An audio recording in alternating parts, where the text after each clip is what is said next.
We got to catch balls that we have an opportunity to catch.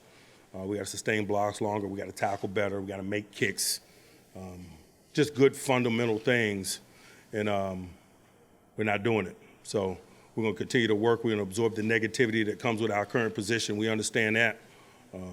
We created it. It's our job to fix it. The Steelers are back in Pittsburgh after suffering their third straight loss. They are swept by the AFC West, but 7-1-1 against everybody else. Here to talk about the loss in the black hole with me is Bob Labriola and Tunch Ilkin. It is unfortunately one of those Mondays where it's not a great day to be here. That's to quote Bill Cowher, that's an accurate statement.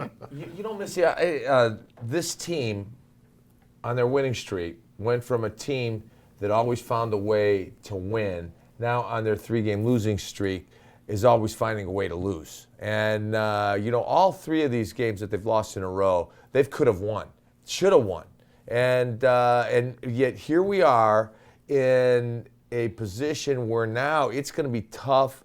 It's going to be a tall challenge to make the playoffs. So one thing I like that we've got going for us playing New England. Now everyone's probably saying, oh, Tunch, you got to be kidding, this New England. But I think that this is the kind of a game that you need to light a fire under your tail because you owe these guys. They came in here last year, stole the game from you. So now you got to get ready for this. And I have a feeling that everybody's angry from yesterday.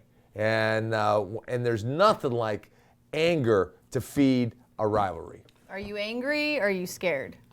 Or are you both? He's depressed. I'm honked off, but not angry. Disappointed, I would guess, would be the most accurate word for me. And Tunch, what you're saying, I wish it would happen. Yeah. But my problem is with this team, and has been a recurring theme throughout this regular season. The defense is toothless. Yeah. I mean, there have been some times where the Steelers have played, some decent defense. But when I mean toothless, I'm talking about if you cannot take the ball away in this day and age of the NFL when the rules are what the rules are in terms of making it easy for this kind of thing, that we're watching, this pitch and catch stuff, you can't win. And the Steelers just have been unable to generate any takeaways, and it's just too easy. And when you're looking at a quarterback like Derek Carr was able to do a lot of things, and I think Tom Brady, with his accuracy, quick decision making, his release, all of those things. I mean, when you're playing a defense that, and again, I keep using the same word, toothless, in terms of, I don't think it instills a lot of fear in the opponent in terms of, I'm not talking about physical beatings, fear, but fear of having the ball taken away, fear of paying a price for taking chances, those kind of things. This defense doesn't do that, and I think that plays right into Tom Brady's hands. Well, yeah, but when you have a defense like that, Bob, you've got to make sure you're a scoring machine.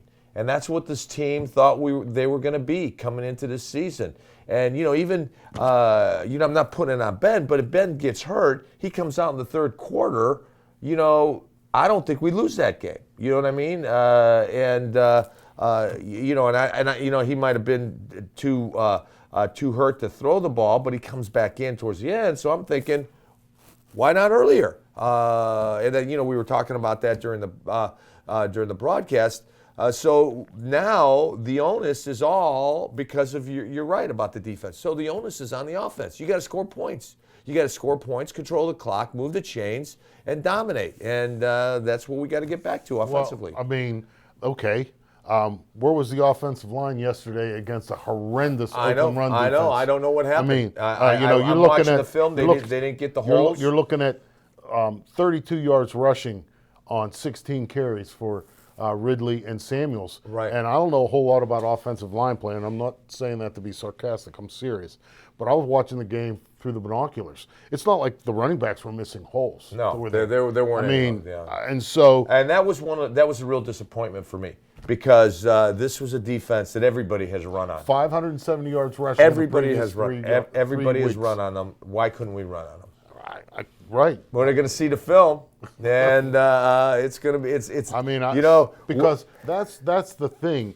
As you mentioned, okay, well, you got to score, but that hasn't materialized on a Right. consistent basis either. Yeah. And so It's been sporadic.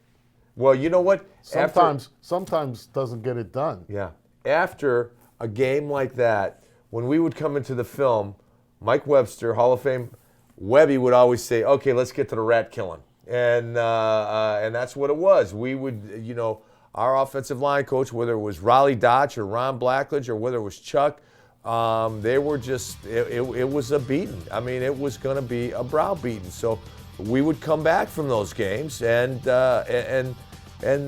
come up back with the focus and the passion, and hopefully that's what these guys do. They focus on getting back on track in the running game, and the running game opens up the passing game. Now, Ben's throwing the ball great. I mean, you got to love what he's doing. And the other thing that we're seeing is Jalen Samuels does a great job of running screens, whether it's a flare pass. One of the things that he does is he allows the offensive lineman to get out in front of him, and so he's not on their hips. So, when you're too close to the offensive lineman, you don't know which way to cut. When you let him get some space in between, like right there, look at that, that's perfect. Perfect way to set up your blocks. All right, let's talk a little bit more about Ben Roethlisberger. Obviously, he was dealing with that rib injury. He was evaluated during halftime, came out late to the game, and then, of course, we did not see him go in until after 4 offensive series. Here's what Ben said in the locker room after the loss. I was just let coach tell me to go. You feel you'll be good for next week? I think, yeah. I would assume so. I can't predict it, but I would assume so, yeah.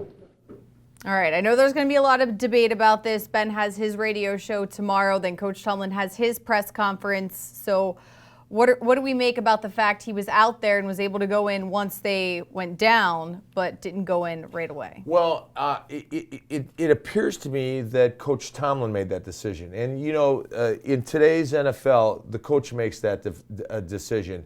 In our day, we made the decision. I am good enough to play, and the coach would allow that. One of the things that when we transitioned from Coach Knoll to Coach Cower, I remember I broke my arm, and I missed, it was a hairline fracture, it wasn't a bad break, so I missed a game. And I said, the next game, we were going up to Green Bay, and I said, I can play, Coach. And he said, no, you're not playing. I'm putting you down. I said, no, you don't understand. I can play. He goes, no, you don't understand. I've put you down. I don't need you today. I need you down the stretch. It was a whole new mindset. Because every time I had been hurt and it was questionable, when I was playing under Coach Knoll, I said, hey, I'm playing. I'm playing. And so. So I think it's a different game today where Mike Tomlin might have made that decision, but the fact that Ben hurt the rib, finished the first half. He threw a touchdown. Yeah, right. It was great. He was sharp, and then he came in when he had to, and he led 2 great drives to put you in a position to tie the ball game up. I'm thinking, why not let him? If he wants to play, why not let him play? Well, let me say this. I don't know a lot about this particular instance, nor do I know a lot about his specific injury and how much pain he was in, okay? But what I would surmise is that I think it was very much similar to the 2015 wild card round game in Cincinnati when Burfict kneed Ben in the shoulder, Right. okay? Now, he's in a lot of pain. You need to win that game, but you're also, as you mentioned, you can't be without this guy either. Okay, so being medically cleared doesn't necessarily entail a pain threshold. And for a quarterback with a rib injury who has to expose his torso to the physical act of delivering the football, okay, that's a concern. I think you have to be concerned for the player, your quarterback.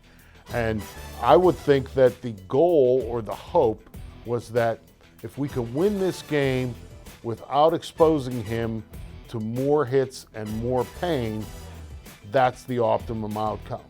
But if we have to go to him to win the game, as they did in Cincinnati, Right. then winning the game takes precedence. And so, I don't think that there was any really mismanagement of it.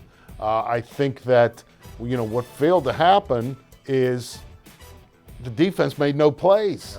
Right. And so you had to turn to him, and Ben took the offense down the field, got the unit in the end zone again, and the defense couldn't make any plays then either. And so the outcome was bad, but I think that the intent was honorable. Yeah. I'm not saying that there was no dishonor. I'm just, doing the second No, I guessing didn't- thing. Yeah, I'm a, if he could play, play. Well, and we used to have a say, surmise this, surmise that. The needle is your friend. Well, but it's still he's your franchise. Right, I know. At this point, I you have no chance without him, Right. and so I would you agree with treat that guy differently, all due respect, than an offensive lineman because I'm serious, and I'm not trying to be No, I know. I'm not. derogatory I didn't towards take you. it. I didn't take it that way. And so, again, it didn't work out, but to me, it was still about. There were 2 drives in the fourth quarter.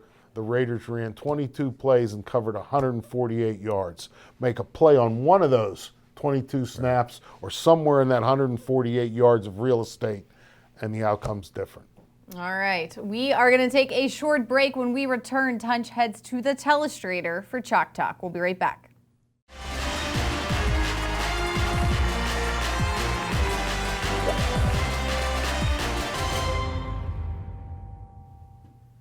All right, it is time for Chalk Talk on this Monday. I'm afraid to ask what you have, so take us through it. Well, I get the winning touchdown that they threw, but the first play is just a missed opportunity, and one of the things it was the almost pick by Mike Hilton. Okay.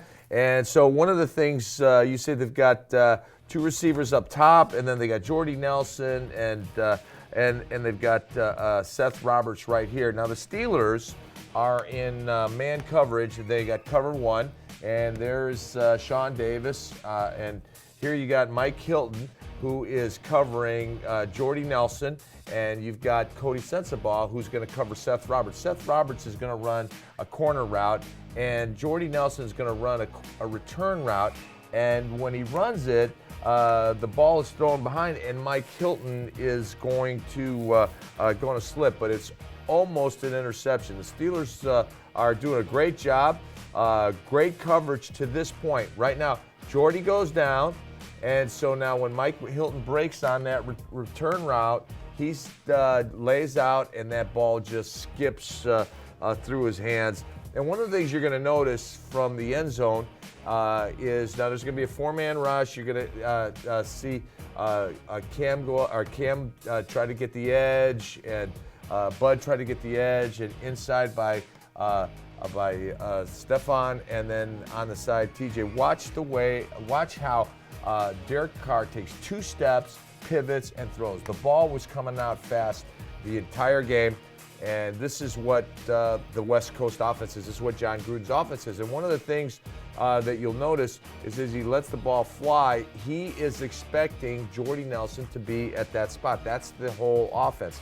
Now, right here, this is the Lee Smith touchdown. Now, Lee Smith is the tight end right here, and he is like an offensive tackle. He is a blocker.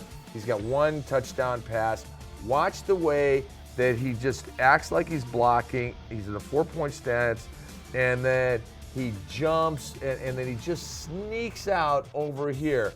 It looks like Vince is supposed to cover Vince Williams because he's the one that goes with him. But Vince and all these guys jump on the fact that they think Doug Martin's going to get the ball. So let's go ahead and take a look at that.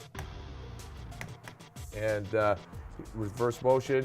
Great job. Now he gets free. Now there is Lee Smith right there, and he just snuck across, and the ball's thrown right on the money. Caught a touchdown pass last week against San Diego the same way. Watch it. So right here, he's giving you the 4-point look, 4-point stance look. When you get a 4-point stance, already these guys are just going, okay, it's a run. Everyone's in a 4-point. Jared Cook's in a 4-point. And then, what's his name? Derek Carrier's in a 4-point. And watch the way he just sneaks across, and watch the way Vince jumps on Doug Martin and then tries to cover him. At the snap of the ball, here we go, blitz by John Bostic, and there he is. He just comes across, and Derek Carr does a great job of laying it out. All right, now we're gonna watch the touchdown to Derek Carrier. And Derek Carrier is right here, and these two guys are gonna run a little kind of. First thing we're gonna do, he's gonna take 2 steps and throw, and you've got Hayden on Jordy Nelson, and you've got Mike Hilton on Carrier. Now he just runs a quick stop. Now watch what happens to Mike Hilton. Mike Hilton is gonna this field was in terrible shape. And he is just going to plant and slip, and that's all that Derek Carr needs to get it to. Once again, you're going to see the same thing. Derek, he's going to take 2 steps, pivot, and throw. That ball comes out there very, very, very quick. So we're going to take a look at that. And he'd been doing that all day. And one of the things I said, Derek Carr starting to get a better feel for that John Gruden West Coast offense. Now, they double team Cam Hayward, which is a good move because Cam's our best pass rusher. Gabe Jackins, they're probably their best offensive lineman. TJ Watt goes down, and Colton Miller does a nice job on Bud Dupree, and he's got enough time. The ball comes out quick, and that's the game. All right, so what's the biggest thing you need the defense to clean up this week, especially with the Patriots coming to Heinz Field? You know, one of the things that you've got to get pressure on, and you know, they did a good job of getting pressure. They got 4 sacks. They got a couple hits. You got to do the same to Tom Brady, and probably better. And the other thing is, when there's a ball in the air, you got to make a play on it. When the ball hits you in your hands, you've got to make a play on it. One of the things that we saw that at times, all the Steelers defensive backs lost sight of the ball when it was in flight, and that's Seth Roberts' catch on that big on that post pattern between Morgan Burnett and Terrell Edmonds. They lost sight of the ball, and there was a great throw, a great catch, and you've got to make plays. Mike Hilton's got to make a play, and Mike Hilton normally does. When the ball's in his hands, he's going to come up with the catch. But that's what you got to do this week, is when the ball hits your hands, make sure you catch it. All right, well, hopefully we can get this taste out of our mouth as the week progresses. So don't forget Coach Tomlin's press conference tomorrow at noon. We'll carry that for you live. We'll be back tomorrow at 4 p.m. Have a great night, everybody. We'll see you then.